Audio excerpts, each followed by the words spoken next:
Halo para pecinta mobil lama. Sini kita akan ulas mobil lama Indonesia yang keluar di bawah tahun 2000. Seperti apa ulasannya? Langsung saja.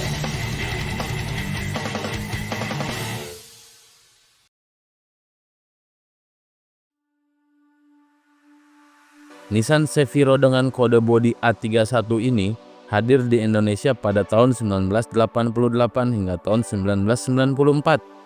Mobil ini masuk ke Indonesia dalam bentuk CKD. Saat itu kehadiran Nissan Ceviro adalah untuk mengganti Nissan Laurel sebagai mobil midsize sedan mereka. Basis dasar mobil ini diambil dari Nissan Skyline R32. Selain itu, bagian transmisi dan kaki-kaki belakang mobil ini pun diambil dari Nissan Skyline. Sementara untuk kaki-kaki depan mengambil dari Nissan Silvia. Sebagai sedan mewah dan sporty, desain mobil ini cenderung dinamis dengan ukuran lebar dan atap yang cukup rendah. Bagian bonetnya yang panjang dan cukup pipih, sementara bagian belakangnya menurun model bengkok yang populer pada mobil era 70-an.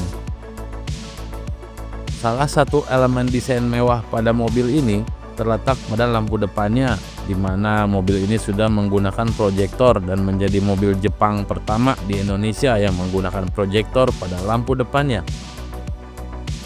Mobil ini mengalami facelift pada tahun 1992 dan namanya menjadi Nissan Ceviro SV. Perbedaan versi facelift dan edisi keluaran pertama tidak terlalu banyak, hanya terletak pada desain bumper, lampu belakang, dan beberapa aksesoris saja. Ceviro SV ini pun terus dijual hingga pensiunnya A31 pada tahun 1994. Mobil ini dibekali dengan mesin RB20E yang sama dengan mesin yang dipakai oleh Holden VL Calais di Indonesia. Mesin ini pun memiliki konfigurasi SOHC 12 valve 6 silinder berkapasitas 2000 cc dan tersedia dalam transmisi manual 5 percepatan atau matic percepatan dengan penggerak roda belakang. Fitur-fitur yang disediakan Nissan Ceviro A31 ini tergolong sangat canggih bagi orang Indonesia saat itu. Beberapa fitur canggih mobil ini selain power window, power steering, central lock, dan sebagainya, terdapat juga motorized rectangle mirror alias spion lipat otomatis yang menjadikan mobil ini sebagai mobil pertama yang memiliki fitur spion lipat otomatis. Dilanjut dengan headlamp proyektor, lalu antena otomatis yang digerakkan dari dalam kabin dan AC yang bisa diatur secara motorized melalui tombol, serta mobil ini pun sudah dilengkapi dengan fitur ABS. Tapi sangat disayangkan karena kebanyakan orang Indonesia yang saat itu malas atau belum begitu paham cara merawat mobil ini, mengakibatkan untuk saat ini kebanyakan fitur-fitur canggih di atas sudah mati. Dan untuk memperbaikinya, siapkan saja dana yang lumayan besar karena part elektrikal mobil ini lumayan sulit didapat dan mahal. Kaki-kaki mobil ini sudah menganut tipe independen dengan bagian depan model McPherson Strut dengan stabilizer, sementara bagian belakangnya menganut model Multilink dengan stabilizer.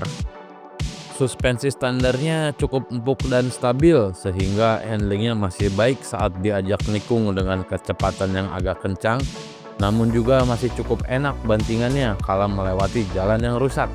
Bila kurang puas, ada beberapa pilihan mode setelan kekerasan shock breaker seperti Sport atau Comfort yang bisa diatur secara elektronik dengan nama suspensi supersonic, dan mobil ini juga sudah dilengkapi dengan rem cakram di keempat rodanya.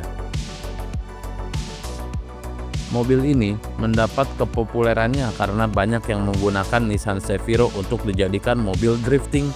Mungkin faktor penyebabnya adalah mobil ini dibekali dengan mesin dan tenaga yang cukup besar, dan dikarenakan pilihan mobil dengan penggerak roda belakang untuk dioprek menjadi mobil drifting sangat terbatas, menjadikan Nissan Ceviro ini adalah salah satu pilihan utama untuk dijadikan mobil drifting sebelum kepopulerannya di dunia drifting digeser oleh BMW E36.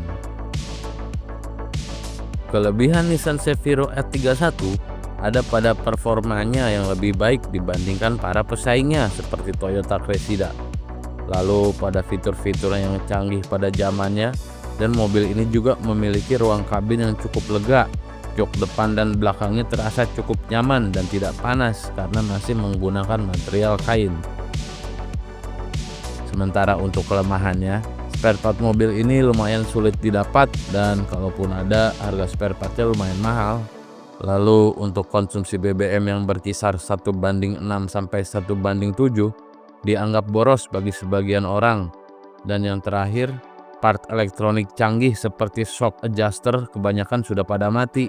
Dan kalaupun diperbaiki akan susah untuk memperbaikinya karena jarang spesialis shock breaker aktif seperti ini.